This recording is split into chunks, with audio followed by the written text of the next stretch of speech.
Well, guys, the live feed mysteriously died when I was about to show you how the Democrats are getting their butts handed to them and look like honest to God manipulative psychopaths around the well being of American families, all for the points of leverage for their shutdown power. So we're just going to do a live video because we're not going to be held down because we have a country to save, dadgummit, and we're going to do it right now. So if you guys are down with the mission, you want to spread this out, you want to defeat that pesky YouTube algorithm that accidentally kills live feeds sometimes, hit that like button, subscribe to the channel, turn the notification bell on. Guys, we are off to the races and we must be over the targets because that is when you take the most accidental flack. But I can't claim anything as fact. I am just merely offering a postulation of a suggestion. But with that, you can follow me out on X at Braden LOA. Let's dive right in, people, because I've got to get this to you tonight, and they're not going to stop me. So let's go.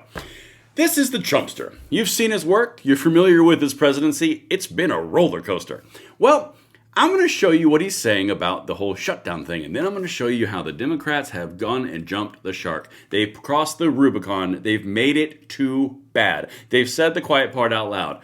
Let's go to Trump, how he's not budging, and gives them a life raft, and then I'm going to show you what the Democrats just did, which is going to screw them. Watch this. Well, I think it's a shame that it's shut down because we have the greatest economy, as you were saying before. We have the greatest economy in the world right now, by far, the United States. We have almost 18, now it was 17, now it's $18 trillion being poured into our country, and it's no time for shutdowns. I don't think it's affecting what we're doing, but it's too bad for a lot of people. We have a lot of good people that aren't working right now that should be, and it's because the Democrats want to try and renegotiate a deal that they had negotiated. They want $1.5 trillion given to illegal immigrants who came into the country, and it's going to hurt the health care of citizens of our country that have been paying into it, that have been working hard for it, that really deserve it. So we're never going to do that. It's not going to happen. And I will tell you, there are a lot of good Democrats that really want to make a deal. And I think all we need is 5 Democrats because we have a great support on the Republican side. So I think we need 5 Democrats, and there are a lot of them that want to make a deal. So I think at some point, common sense will prevail. All right, this is incredibly important. Come here, we got to talk about this. I mentioned this in my failed live stream.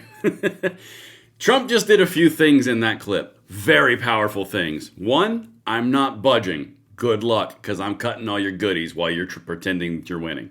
The other thing he says, there's a lot of good Democrats out there. He gave them the lifeline. He threw out the proverbial life raft.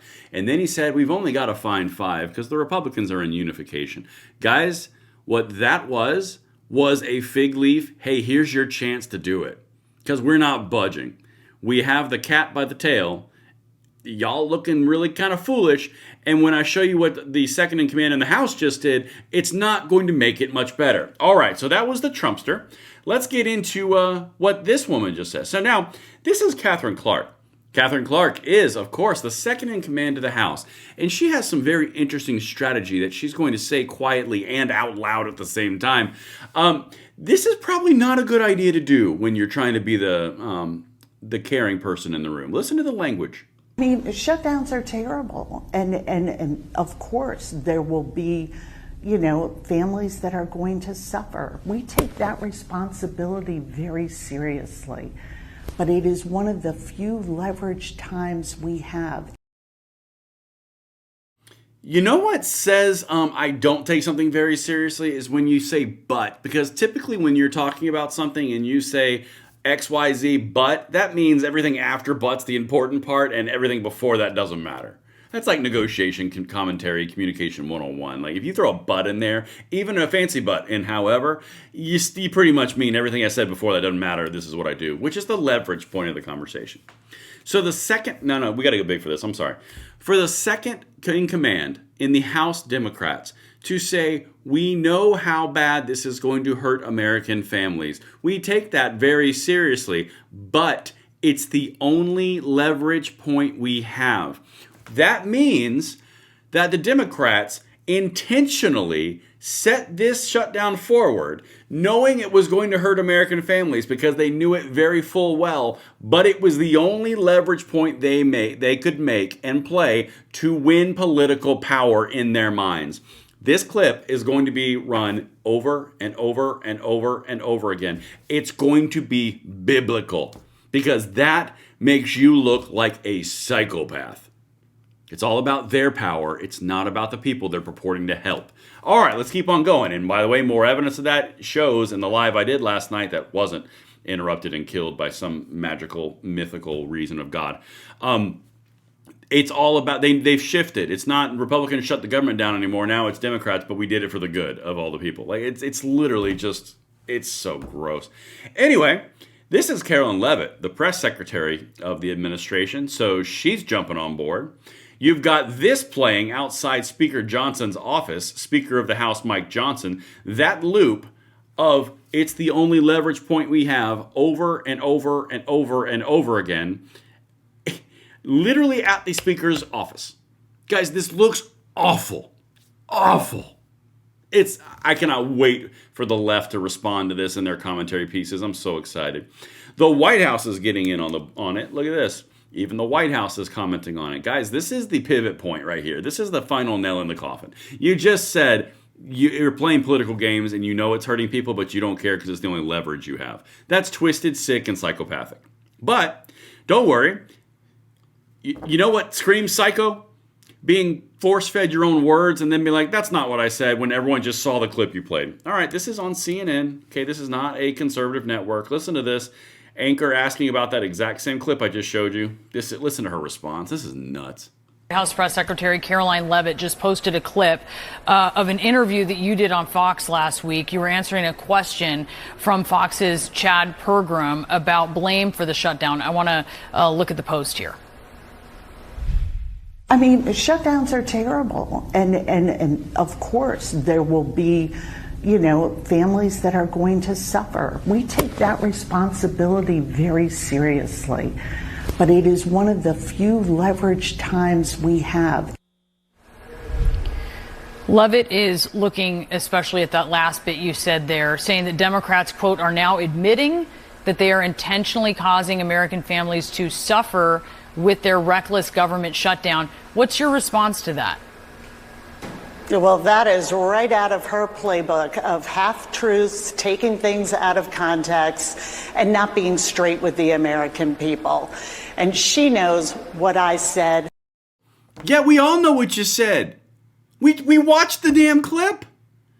I swear to God, guys, you're not living in a twilight zone. We didn't see scanners. We didn't go through anything weird.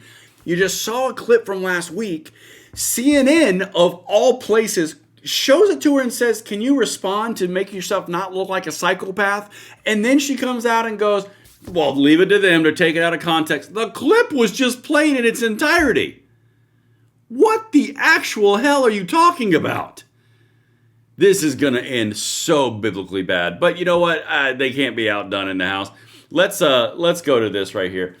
This is a Chuck Schumer saying that the American press is conservative and biased against Democrats because it's not a free press. Guys, you can't make this stuff up. All right, let's go. I would ask my colleague, one of the greatest blows to democracy when we don't have a fully free press, and has it been a hallmark of so many of the countries that he has mentioned that are autocracies or absolute dictatorships to have no free press, so no information can come out? And doesn't that dramatically hurt the American people when government is shielded and can do whatever it wants and hurt as many people as it wants because you don't have a free press? Doesn't it really shouldn't it really frighten every American that this is a large step on the road away from democracy towards tyranny and towards authoritarian government? Okay, guys, again, you're not dreaming. Chuck Schumer, the leader of the Democrats, just lamented the fact that they don't have a free press because it's controlled by the conservatives. My God in heaven. The Democrats have owned the media for the last 30 years, and everyone knows it.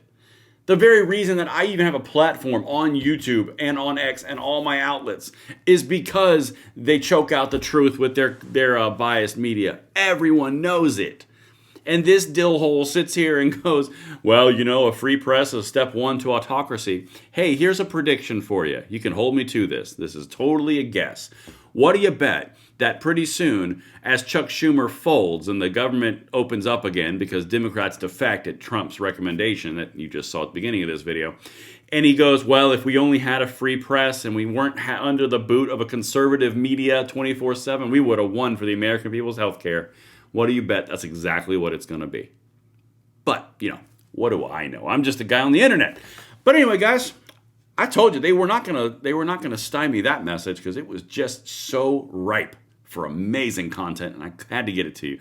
So let me know what you guys think in the comments below, and I'll see you on the next one. I'm Braden. See you later.